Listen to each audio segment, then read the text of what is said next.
Assalamualaikum warahmatullahi wabarakatuh. Perkenalkan, nama saya Naurul Rahma Fadila dari kelas 2 SIA.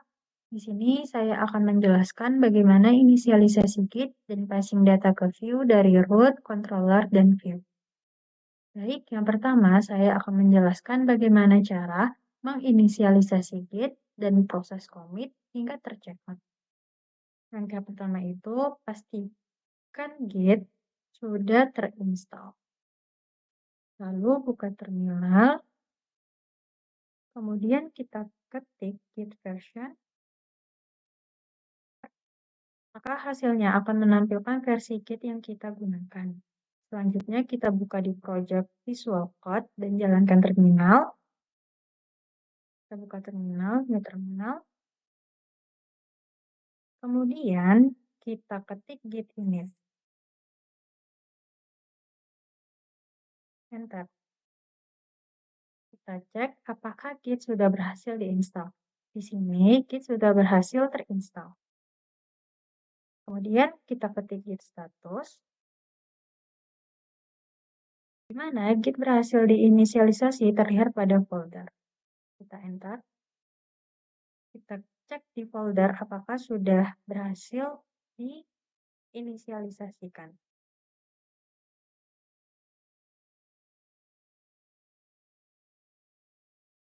Baik, di sini Git berhasil kita inisialisasikan.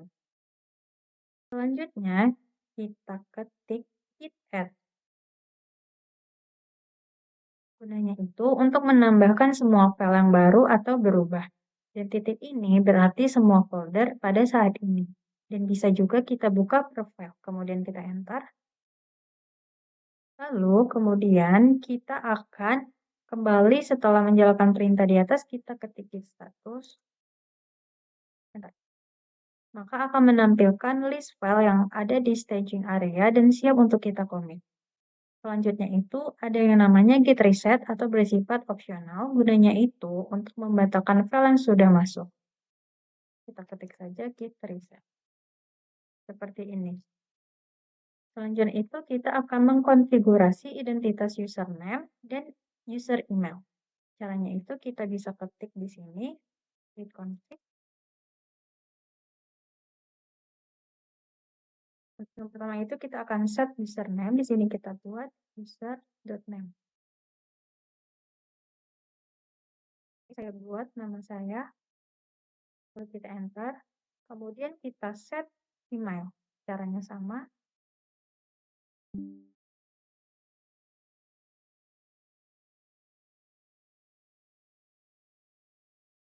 Lalu kita enter. Nah, untuk menjalankannya itu kita ketik lagi git config. Maka tampilan akan seperti ini dan username dan email berhasil mengubah nama kita. Selanjutnya itu ada git commit. Gunanya itu untuk menyimpan snapshot perubahan yang ada di staging area ke dalam history Git saat working directory sudah bersih. Artinya semua perubahan sudah dicatat. Caranya ketik git commit.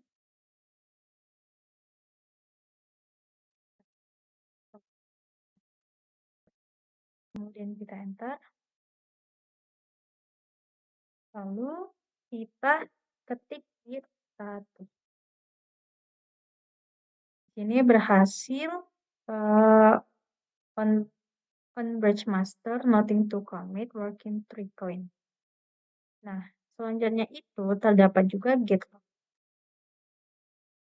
Gunanya itu untuk melihat riwayat commit yang sudah kita pakai, dan riwayat commit bisa kita tampilkan lebih ringkas dengan git log one line. Kita di sini menggunakan git log yang lebih ringkas. Kita ketik one line, lalu kita enter. Maka hasilnya akan seperti ini. Dan yang terakhir itu ada git checkout. Gunanya itu untuk melihat versi aplikasi sesuai dengan ID commit yang dipilih. Caranya itu kita ketik lagi git log one line dan kita enter. Nah, jika berhasil hit di master, artinya itu kita sedang berada di commit terbaru. Lanjut kita coba copy ID-nya, dan jika sudah kita copy, kita ketik di checkout. Oke, bisa kita ketik saja, kita enter, lalu kita ketik git status. Nah, jika dia merah, maka perubahan yang dilakukan di metode ini tidak akan tercatat di branch manapun kecuali branch baru. Yang terakhir itu kita ketik git checkout. Gunanya itu untuk kembali ke commit terakhir. Baik, itu saja yang bisa saya sampaikan mengenai inisialisasi Git dari commit hingga checkout. Lanjut, di sini saya akan menjelaskan proyek kependudukan dengan progress. Untuk tabel yang saya gunakan adalah tabel keluarga kakak.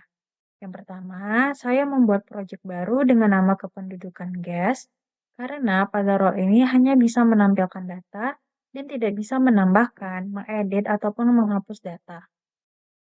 Nah, seperti ini saya sudah membuat proyek baru dengan nama kependudukan guest. Setelah itu, setelah proyek dibuat, saya melakukan inisialisasi Git yang sudah kita lakukan pertama kali. Nah, di sini kita sudah membuat tentang Git. Menginisialisasi Git dari Git init, Git add, Git status, Git log, Git reset, Git commit, Git checkout, dan lain-lainnya.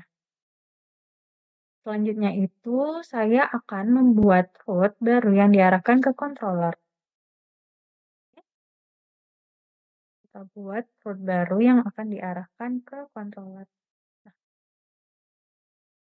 di sini saya sudah membuat codingannya, jadi biar lebih mudah, kita bisa nyalin atau bisa juga ngetik ulang dari kode yang sudah kita buat. Maaf. Di sini kita akan buat root baru.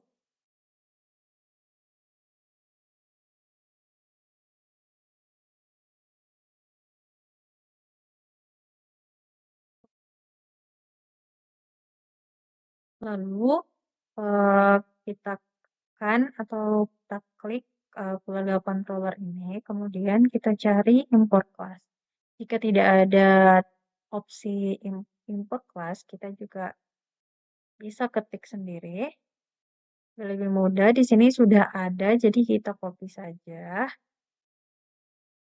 Nah, untuk kode ini saya ketik ulang agar lebih mudah ya, teman-teman. Nah, jika sudah, maka kita beralih ke controller. Di sini kita buat dulu controllernya di terminal. Di terminal. Di sini kita ketik php partisan.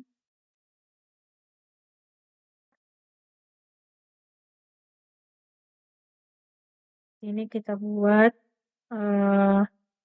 php artisan make controller keluarga controller min resource.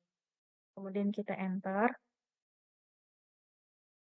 Lalu kita klik atau kita open file in editor. Nah, pada bagian ini, pada bagian indeks, kita isi dengan keluarga.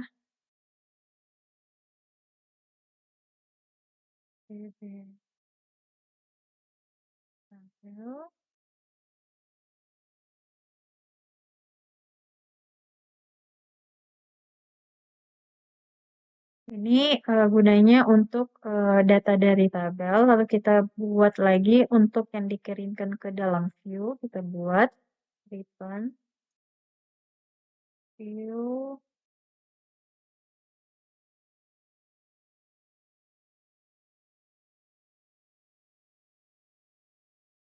bisa kita salin.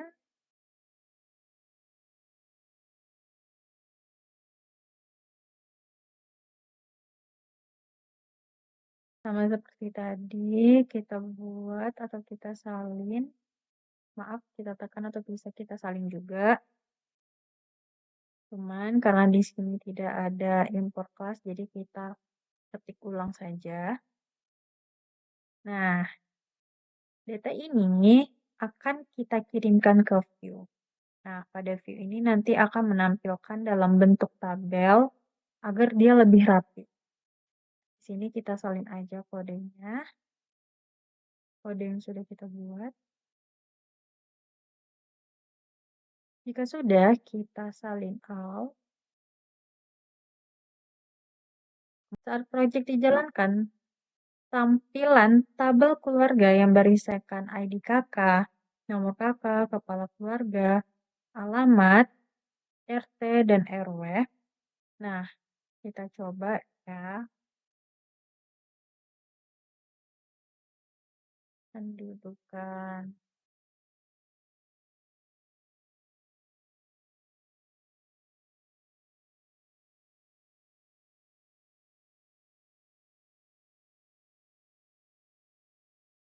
Nah, sesuai modul, Progress ini hanya bisa melihat data kependudukan saja.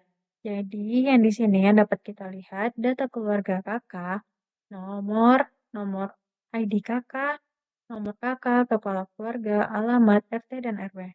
Jadi, di sini kita cuma hanya bisa menampilkan atau melihat datanya saja.